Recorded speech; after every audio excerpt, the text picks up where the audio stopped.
Let's get into the economic collapse financial news. Now, today we can see the market is down once again. It was down on Friday, and we're seeing that the market is having a little bit of trouble trying to get up and running once again. And we're seeing that the insiders right now, well, they're looking at the situation and they are starting to dump stocks. But let's first talk about automobiles. Now, we talked about automobiles and how GM, Ford, Fiat Chrysler, and many of the other automobile manufacturers, they've been using incentives to try to boost sales. Well, we're getting the sales numbers and they're coming in and they don't look too good. We see Nissan miss their sales forecast for the month. Now, you need to remember something very, very important here. They were using incentives to increase sales. Incentives like we've never seen since the Great Recession, prior to it, in 2008. And what we're seeing right now is that many of these manufacturers, well, it hasn't worked. I mean, GM sales, they were up 1.6% year on year. They were expecting an increase of 7% with their incentives. Ford sales dropped by negative 7.2%. Fiat Chrysler declined by negative 5%. And remember, GM, they offered the highest incentives for people to come in and purchase their automobiles. And remember, by doing this, guess what happened back in 2008? Yeah, they went into debt. The same thing is happening right now. And is the automobile industry going to bounce back once again? No, it isn't. I mean, look at the other automobile manufacturers. Toyota down negative 2.1%. Honda down negative 0.7%. Hyundai down negative 6.3%. It looks absolutely awful. And when we look at this whole entire situation, it is just getting worse and worse as time goes on. We see that 46% of millennials in San Francisco, well, they're ready to move out. Why? Blaming housing and traffic. Well, they can probably blame Trump, but again, he's only been president for a couple of months here. So this is all because of what has been happening in the economy. San Francisco, very expensive. The rent is very, very high. And there's a lot of individuals in there because of a lot of people flocking to this area. But what we're seeing right now is prices are starting to come down, and individuals are looking at the situation saying, we better get out. And according to a new poll conducted by the Bay Area Council, 40% of all people living in San Francisco say they're ready to ditch the city for greener pastures. And the number is even higher among millennials at 46%. So what we're seeing right now is they're worried about the economy. It's time to ditch these high-priced condos, homes, and to get out right now. We see Obama's economy, which this is really what it is right now that we're in. Well, it is the worst economy since post-World War II. The Federal Reserve lowered interest rates to 0%, making bonds and interest-bearing accounts untenable for retirees, effectively forcing people into stocks. Hence the stock market being so high. The Fed's balance sheet went from $750 billion to $4.5 trillion over that time frame, rigging both equity, currency, and bond markets over Obama's entire 8-year term. Due to the financial crisis, drastic measures were taken to transfer the risk from the banks onto the national balance sheet.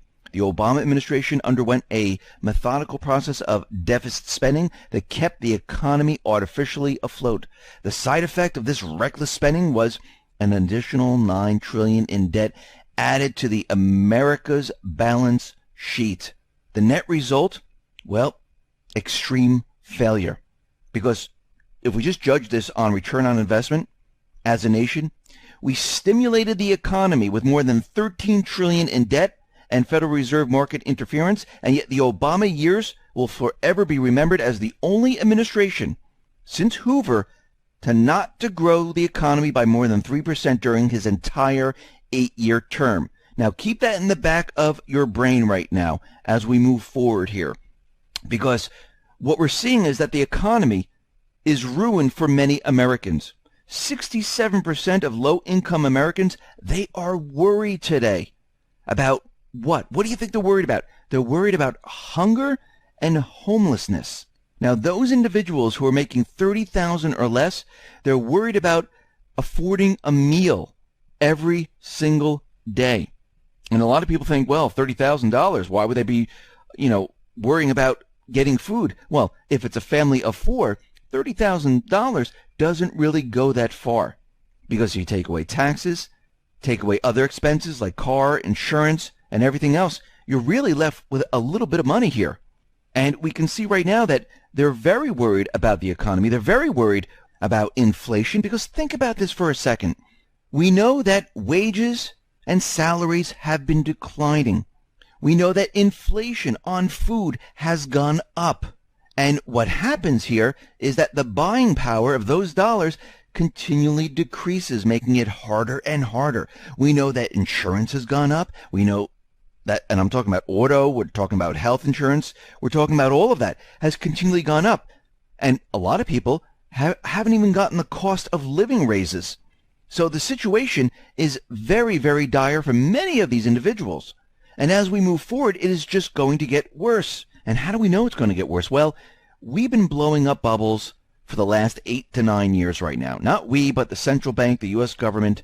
They've been blowing bubbles up to keep the economy operational. Not for the everyday person, but for themselves, for the central banks. And we are now seeing a housing bubble, an automobile bubble. We're seeing a derivatives bubble, a treasury bond bubble, a student loan bubble, and a stock market bubble. Let me read to you the definition of a stock market bubble. A stock market bubble is a type of economic bubble taking place in stock markets when market participants drive stock prices above their value in relation to some system of stock valuation. Behavioral finance theory attributes stock market bubbles to cognitive biases that lead to groupthink and herd behavior. So what we're seeing right now is that the insiders, the central bank, who've been pumping this market up, they've been pumping it up, making everyone think over the 8-9 years that this is going to last forever and it's going to be incredible. And what's happening right now is that insider selling, it just hit a 6-year high as retail investors are rushing into stocks. When you see this happen, this is a classic bubble signal to let you know things are going to rapidly fall apart very, very quickly. When you see this in the housing market, it's the same exact thing, where you see all those builders and all those insiders who are building and buying all these different homes and stuff. When they start to sell and retail, the mom and pop come in and they purchase these homes, or they think it's a great time to flip, it's a great time to get in because look, we waited it out. And we see that the home prices are continually rising, and they're starting to get in. We saw this back in 2007 going to 2008. At the end, when people thought, wow, this is going to last forever, let me buy that one more house. And now they have 3 to 4 homes that they're renting out, and they thought, wow, this is going to increase, and things are just going to get better and better, without any knowledge or anything showing them that things are rapidly deteriorating. Because when you look at the corporate media, what are they telling you? That everything is fine and everything is getting better. And when you continually follow that type of logic, well, that's when you get burned in the end. Because when you look at what is really going on, you can see that things are deteriorating very, very quickly. You can see the insiders getting out. You can see all those investment companies, hedge funds, who are now trying to get rid of their homes. You start to paint a picture of what is really going on. And what is really going on right now is that the housing market is coming down. The stock market is coming down. The student loan market is going to be in a big trouble. The derivatives market is going to come down. The bond market is going to come down. We're going to have a disaster scenario on our hands as we move forward into this year. And it's going to get worse. We said, and according to Cliff High, we were going to see chaos in March. We are seeing chaos right now. And it's just going to get worse as we move throughout this year. It's not going to get better. The Fed has already signaled it's time to bring the economy down. This is why they raised interest rates in 2016 in December. They did it right in the beginning of 2017, and they're going to raise it again. We already see China. We already see Russia. They've been ramping up gold. Why? Why would they need so much gold? Because they understand eventually they're going to have to decouple from the dollar. They're already making plans to decouple from the dollar. They're already trading without the dollar. And they're planning on gold-backed trading. And we can see that this is all in preparation for what is about to happen, where the dollar plummets, it crashes, and the economy is a complete disaster. So everyone at this point, you need to get prepared for what is coming. I know for many of you, it's very, very tight. It's very difficult to go out and say, you know something, I just have an extra $200-300 to go buy precious metals. Or I have this extra money maybe to buy Bitcoin. I personally like precious metals because I like holding the physical. I know you can have a paper wallet in Bitcoin and hold it, but again, if there is some type of cyber war or cyber attack, I'm very nervous about the internet. I'm very worried about what would happen to Bitcoin. I'm very worried about that entire scenario. But if I have the silver, if I have the gold in my hands, I know it's safe. I don't sell silver. I don't sell gold. I have nothing to do with Bitcoin. I have nothing to do with any of these things. This is my own personal opinion.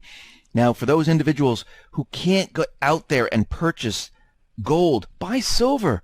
You don't have to buy an ounce. You can buy a half an ounce. You can buy a quarter of an ounce. You can buy a tenth of an ounce. You have options, but continually just purchase a little bit at a time. You don't have to go in and say, listen, I'm going to buy 1,000 coins right now. You don't have to do that. You don't even have to buy bars. And I've been talking to people for a very long time. We've had plenty of time to prepare.